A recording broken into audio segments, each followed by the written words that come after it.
They found him in an alley off Crown Street in the Gorbals. His face had been slashed so many times the police couldn't count the wounds. The razor cuts started at his ears and carved through his cheeks, creating a permanent, grotesque grin, the Glasgow smile. But that wasn't what killed him. The gang had beaten him with hammers and iron bars until his skull cracked. Then they threw him in the alley and left him to die. When police asked witnesses what happened, nobody saw anything. Nobody heard anything.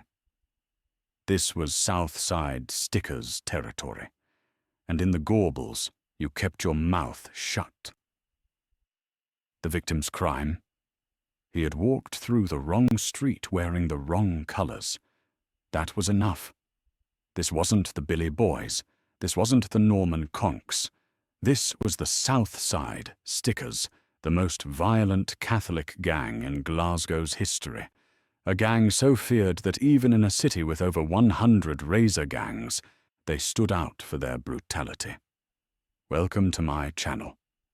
Before we dive into this story, if you're interested in true crime history and the gangs that once ruled Britain's streets, subscribe to this channel. We cover the forgotten criminals, the brutal gang wars, and the dark history that shaped modern Britain. Hit that subscribe button and turn on notifications so you never miss a story like this. Now let's talk about the South Side Stickers. To understand the South Side Stickers, you need to understand Glasgow in the 1920s and 1930s. This was a city in crisis. Poverty was extreme. Unemployment was massive. Overcrowding in tenement slums was among the worst in Europe. And sectarian hatred between Protestants and Catholics turned neighborhoods into war zones. Over 100 gangs operated in Glasgow during this period. Some were small groups of teenagers defending street corners. Others were massive organizations numbering in the hundreds. The Billy Boys controlled Bridgeton with 800 members. The Norman Conks fought for Catholic territory in the East End. The Beehive Boys ran sophisticated criminal operations from the Gorbals, and dozens of smaller gangs carved up the rest of the city. But the South Side Stickers were different. They were one of the largest gangs on Glasgow's south side. Their territory covered parts of the Gorbals, one of the most impoverished and violent districts in Britain, and unlike many Glasgow gangs that were purely sectarian, the South Side Stickers had a complex identity that made them even more dangerous. They were primarily Catholic, but they recruited across sectarian lines when it suited them.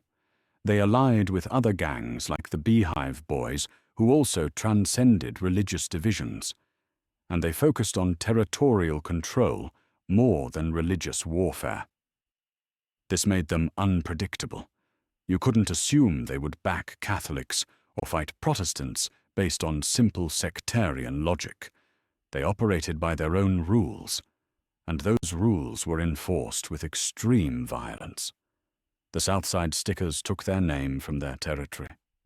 South Side meant the Gorbals and surrounding areas south of the River Clyde. Stickers referred to their weapon of choice, the straight razor.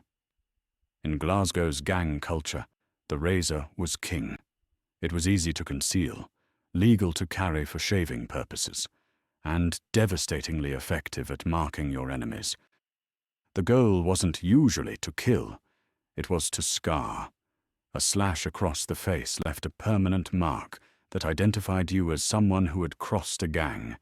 The most famous was the Glasgow smile, where the razor cut from the corner of the mouth to the ear on both sides. The South Side Stickers were masters of this brutal art. They didn't just slash faces. They carved messages into skin. They left patterns of scars that other gang members could read like a book. And they made sure everyone in the Gorbals knew what happened to people who challenged them. But razors weren't their only weapons. They used hammers, iron bars, bottles, bricks, chains, and anything else they could find. Gang battles in the Gorbals often involved hundreds of people fighting with whatever weapons were at hand. and the South Side Stickers were always in the thick of it. The Gorbals was ground zero for Glasgow's gang violence.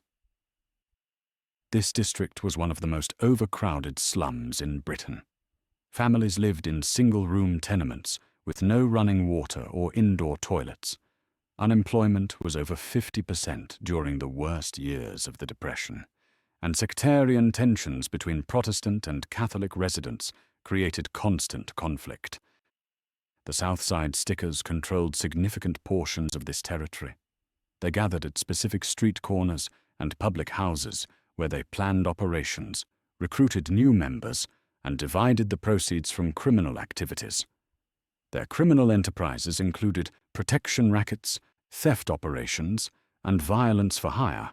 Shopkeepers paid them protection money to avoid having their windows smashed or their shops set on fire.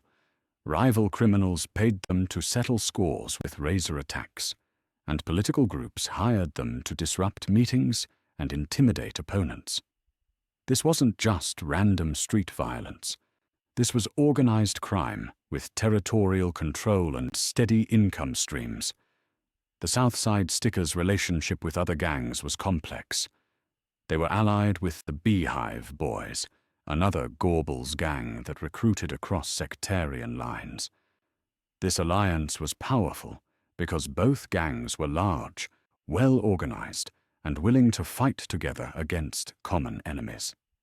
In July 1939, this alliance erupted into one of the most violent riots in Glasgow's history.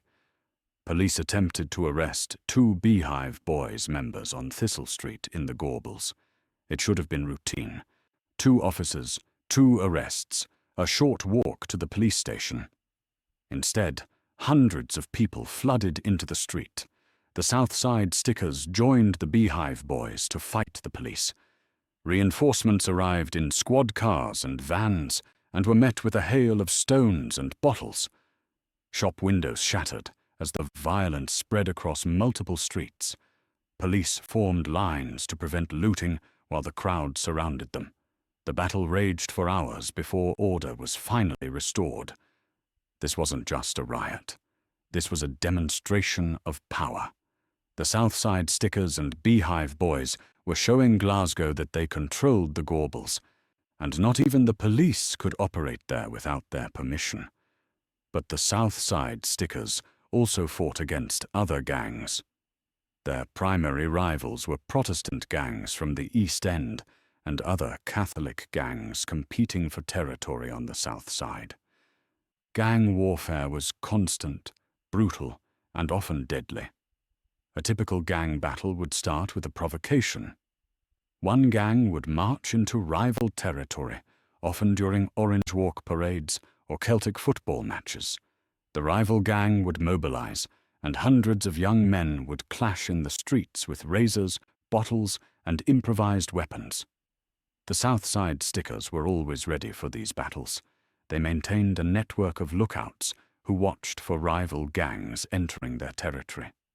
They stockpiled weapons in safe houses, and they drilled their members in street fighting tactics that made them exceptionally dangerous in close combat. The violence was shocking, even by Glasgow standards. Police reports described gang battles where dozens of people were slashed, beaten, and hospitalized. Some victims were permanently disfigured. Others died from their wounds. And the South Side Stickers were responsible for some of the worst violence. One documented incident involved a South Side Stickers attack on a rival gang member who had insulted them in a pub. They tracked him for weeks, learning his routine and identifying when he would be vulnerable.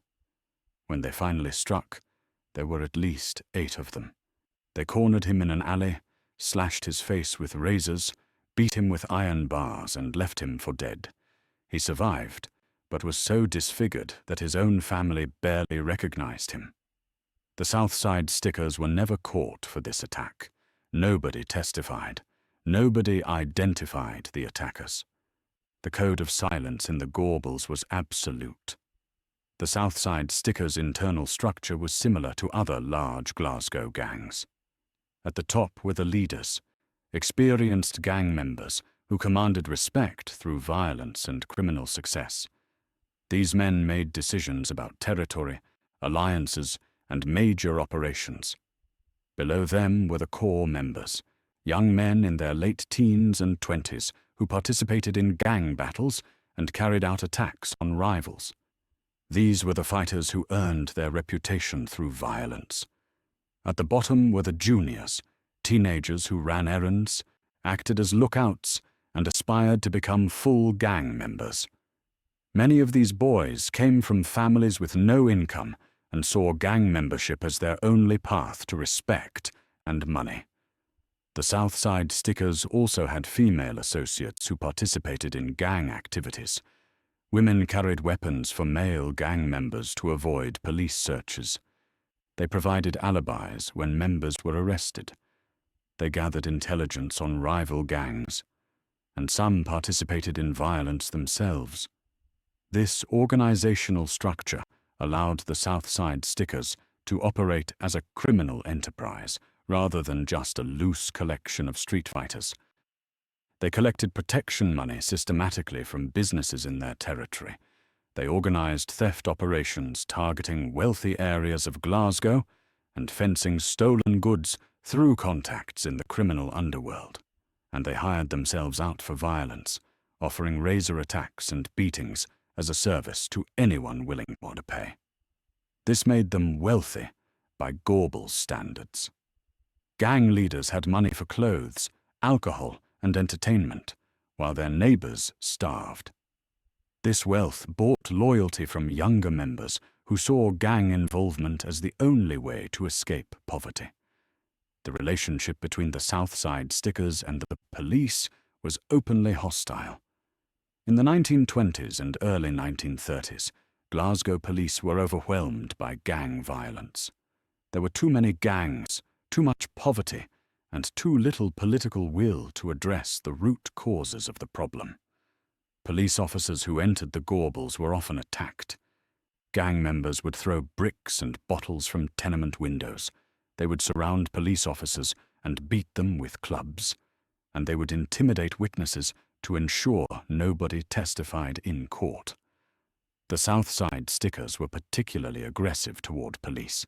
They saw law enforcement as an occupying force in their territory, rather than legitimate authority. And they resisted arrests violently. The July 1939 riot was just one example. When police tried to arrest Beehive Boys members, the South Side Stickers joined the fight because they saw it as an attack on Gorbals gangs generally. The fact that hundreds of local residents also joined the riot showed how much support these gangs had in their communities. But this was about to change. In 1931, Percy Sillitoe became Chief Constable of Glasgow. He had a reputation as a gangbuster from his previous position in Sheffield, where he had successfully dismantled criminal organizations through aggressive policing. Sillitoe looked at Glasgow's gang problem and realized that conventional policing wasn't working, so he implemented revolutionary tactics. He recruited police officers from the Scottish Highlands who had no family connections to Glasgow gangs and couldn't be intimidated. He deployed plainclothes detectives to infiltrate gang territories and gather intelligence. He introduced radio cars that allowed rapid response to gang violence, and he instructed his officers to arrest gang members for any offense, no matter how minor. Most importantly, Sillitoe targeted gang leaders directly. He identified the men who organized and led gangs like the South Side Stickers and made it his mission to put them in prison. The crackdown was brutal and effective. Between 1931 and 1935, thousands of gang members were arrested. Courts handed down harsh sentences designed to break gang organizations. Police raided gang meeting places and confiscated weapons, and gang leaders found themselves facing years in prison for crimes that previously would have resulted in small fines. The South Side Stickers were hit hard by this campaign. Their leaders were arrested and imprisoned, Their meeting places were shut down. Their protection rackets collapsed as shopkeepers stopped paying money to gangs that could no longer protect them.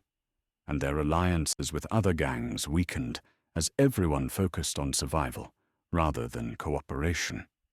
The July 1939 riot was actually one of the last major gang actions in Glasgow before World War II changed everything. When war broke out in September 1939, thousands of young Glasgow men were conscripted into military service.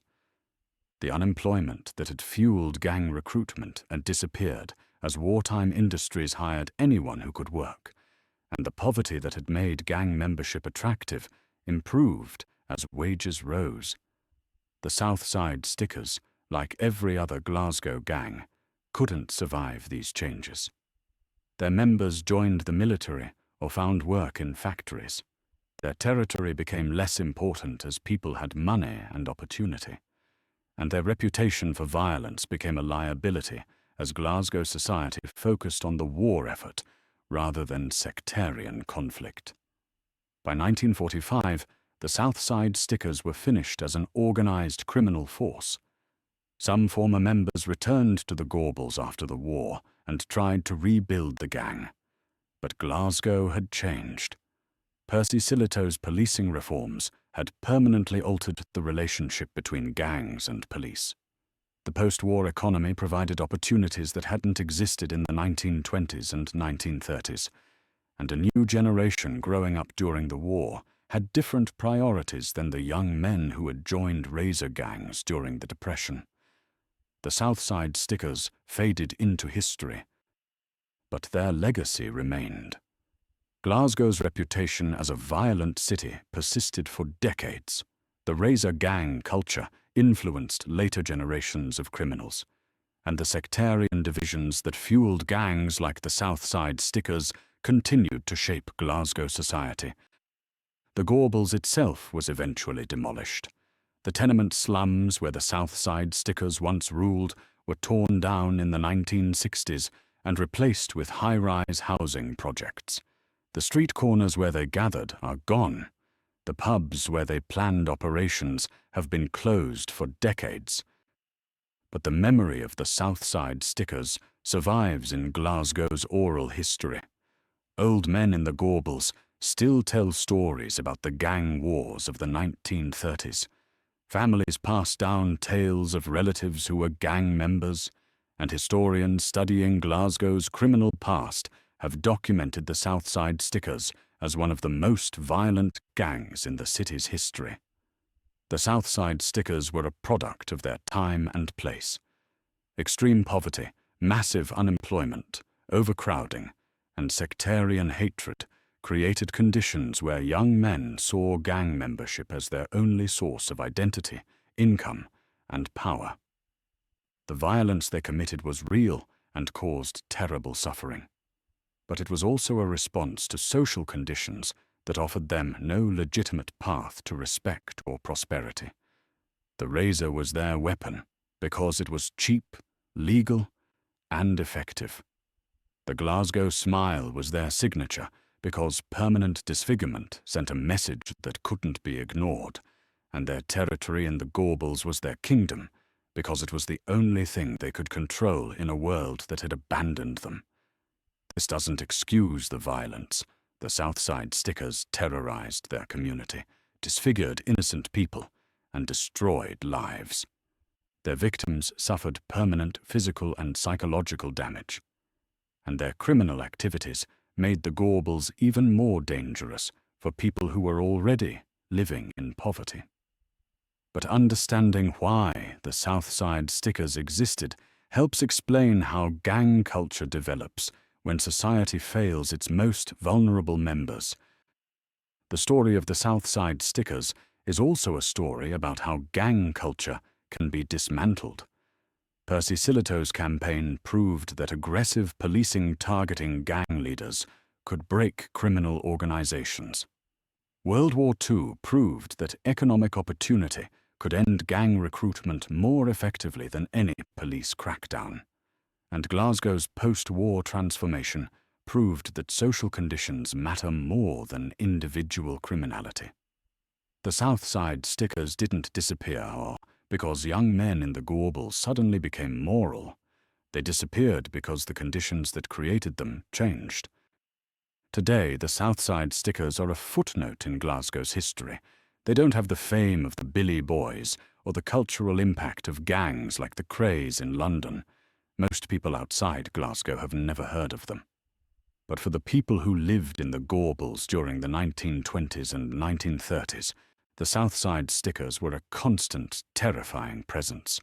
They controlled streets, extorted businesses, and committed violence with impunity. They created a culture of fear that shaped daily life for thousands of people.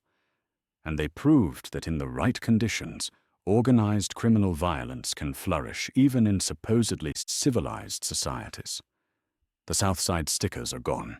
The Gorbals they ruled has been demolished and rebuilt. And the Glasgow of the 1920s and 1930s is as distant as a different world. But the lessons from their rise and fall remain relevant. Poverty breeds crime. Unemployment breeds gangs. Social breakdown breeds violence, and when society abandons entire communities, those communities will create their own brutal hierarchies. This is the story of the South Side Stickers, the most violent Catholic gang in Glasgow's history. The gang that allied with the Beehive Boys to fight police in 1939. The razor-wielding criminals who ruled the Gorbals until Percy Sillitoe and World War II destroyed them. They carved Glasgow's smiles into their enemies' faces. They terrorized shopkeepers with protection rackets. And they proved that sectarian violence wasn't the only force driving Glasgow's gang culture. Territory, poverty, and the desperate search for power mattered just as much. The victims they disfigured carried those scars for life. The families they terrorized never forgot, and the Gorbals community they dominated lived in fear until the gang finally fell. This is their untold story.